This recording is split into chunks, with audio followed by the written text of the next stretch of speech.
The upcoming clash between Terence Crawford and Canelo Alvarez, scheduled for September 13, 2025, in Las Vegas, has ignited fervent discussion across the boxing world. This super fight, pitting a two-weight undisputed champion against a two-time undisputed super middleweight title holder, is being hailed as one of the most significant bouts of the decade.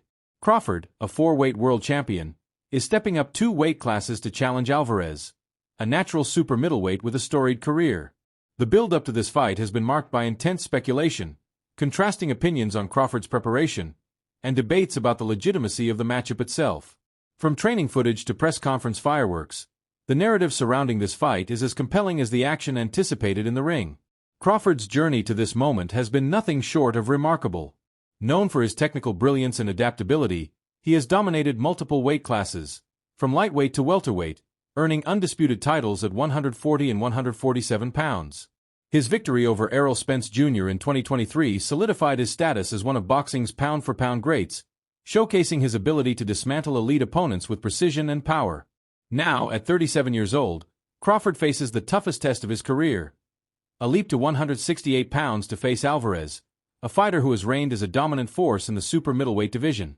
The size difference, Crawford's natural weight being 147 pounds, has sparked skepticism among some, while others see his skill set as a potential equalizer. The anticipation for this fight began to build long before the official announcement. At a press conference in Riyadh, Crawford's fiery exchange with Alvarez set the tone. Many perceived Alvarez's confidence as a sign that he might intimidate Crawford, but the American used it as fuel. "I ain't scared as expletive, and you're gonna find that out," Crawford declared, addressing Alvarez's claim of being the bigger man. This verbal sparring hinted at Crawford's mental fortitude, a trait that has defined his career. He has consistently thrived as an underdog, using his ability to feel out opponents and adjust mid-fight to outclass them. "I'm the type of guy who likes to feel my fighters out and adjust to what they're doing," Crawford said. "That's my greatest attribute." Training footage released recently has only intensified the buzz. Crawford's sessions at the Mike Tyson gym in Riyadh showcased a bulkier physique, indicating his efforts to adapt to the super middleweight division.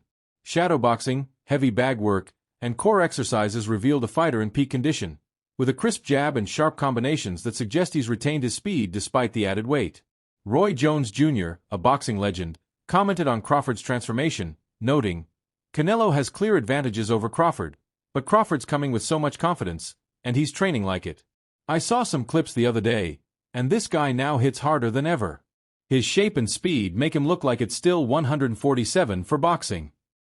Jones' remarks highlight the duality of opinion surrounding Crawford's preparation. Some see a fighter evolving into a new weight class, while others question whether he can maintain his trademark speed and elusiveness. Fan reactions to the footage have been polarized. Supporters argue that Crawford's technical prowess and newfound power could pose problems for Alvarez. "Sharp as hell. He went up in weight, gained more power, and maintained his speed," one fan wrote. Another added, "He's looking good. Looks like he's going to try and outbox Canelo. He can certainly win the fight that way." However, skeptics point to the physical toll of moving up two weight classes. "Looks to have lost his speed. Looks slower. This could be bad," one user commented. Another echoed, "Looks slow, old, and nearly 40. Canelo will retire him." These contrasting views underscore the uncertainty surrounding Crawford's ability to compete at 168 pounds against a naturally larger opponent. Crawford's approach to training has also sparked debate. In a Ring magazine video featuring Dana White, Tom Brady, Shaquille O'Neal, Alvarez, and Crawford, the topic of preparation came up. When Brady asked Crawford how hard he was training, his response raised eyebrows. "I'm not training hard. I'm not even training really." Crawford explained that he was prioritizing strength work and recovery to avoid burnout, citing the dangers of overtraining. "When I go to the gym, I give it my all. I don't want to be overtrained. I want to save it all for the fight," he said. This calculated approach contrasts with the grueling camps of some fighters, like George Kambosos Jr., who was hospitalized for exhaustion before a fight. While Crawford's comments were made months ago, before Alvarez's May 2025 bout against William Skull, recent footage suggests he has since ramped up his intensity. Alvarez, meanwhile, enters the fight as the favorite, bolstered by his natural size and experience at 168 pounds. His recent cons analysis raises a critical question. Can Crawford absorb Alvarez's punches over 12 rounds? Alvarez is known for starting fast and breaking down opponents, but his stamina has been questioned in later rounds. Crawford, with his ability to adapt and exploit weaknesses, may look to outbox Alvarez and capitalize on any fatigue. Crawford is such a technical fighter. If he just boxed him technically and puts on the weight well, he's a big 147-pound fighter, Khan said. However, he acknowledged the size disparity, noting, "Size matters, but let's see. Is skill going to win that fight, or power?" The fight's promotional landscape has added another layer of intrigue. Oscar de la Hoya, a boxing legend and promoter, has been vocal in his criticism of the matchup and its organization. In a scathing Instagram rant, de la Hoya called the fight laughable for purists, citing the size difference and Crawford's tough outing against Israil Madrimov in 2024.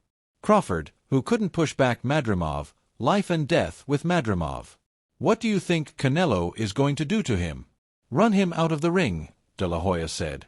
He also took aim at Dana White, initially announced as a co-promoter, questioning his credentials in boxing. Dana White, being named the promoter of this fight, considering he's never been in the boxing space, has no stable of boxers. He's the trust fund baby of boxing, de la Hoya remarked, referencing White's partnership with Saudi Arabia's Turki Al-Sheikh. De la Hoya's comments reflect broader tensions in boxing's power structure. The involvement of Saudi-backed promoters like Al-Sheikh, who has facilitated major fights through financial backing, has disrupted traditional promoters like De La Hoya and Eddie Hearn. The decision to schedule the fight during the day on September 13th to accommodate a UFC event later that evening further fueled De La Hoya's frustration. Why is it that Canelo has to fight during the day on Mexican Independence Weekend? And UFC, with a roster of names I've never heard of, is going on prime time? He asked. For De La Hoya, the scheduling undermines boxing's traditions, particularly on a culturally significant weekend. Beyond the ring, the fight carries implications for Crawford's legacy and future. Jeff Mayweather, uncle of Floyd Mayweather Jr., suggested that a victory over Alvarez could mark the end of Crawford's career. "I think if he beats Canelo, that will be enough for him. It'll be the biggest fight in the sport of boxing today," Mayweather said. A win would cement Crawford as one of boxing's all-time greats, having conquered a formidable opponent 3 weight classes above his natural division. Financially, the fight is a boon, with Crawford expected to earn around $10 million, adding to his estimated net worth of $8 to $18 million. Crawford, however, remains focused on the present. During a Q&A session in Sydney, Australia, he dismissed talk of retirement or future plans, stating, "I don't eat before I have the food on my table, so right now I'm at 168 to fight Canelo, and that's the only thing I'm thinking about right now." His refusal to include catchweight clauses, rehydration limits, or a rematch clause further underscores his confidence. "I want him at his best," Crawford said of Alvarez, signaling his intent to leave no room for excuses. As fight night approaches, the boxing world remains divided. Some see Crawford's technical mastery and adaptability as the key to an upset, while others believe Alvarez's size and power will prove too much.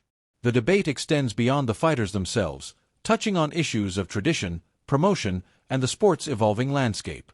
Crawford's calculated approach to training, his fiery determination, and his history of defying odds make this a fight that transcends the ring.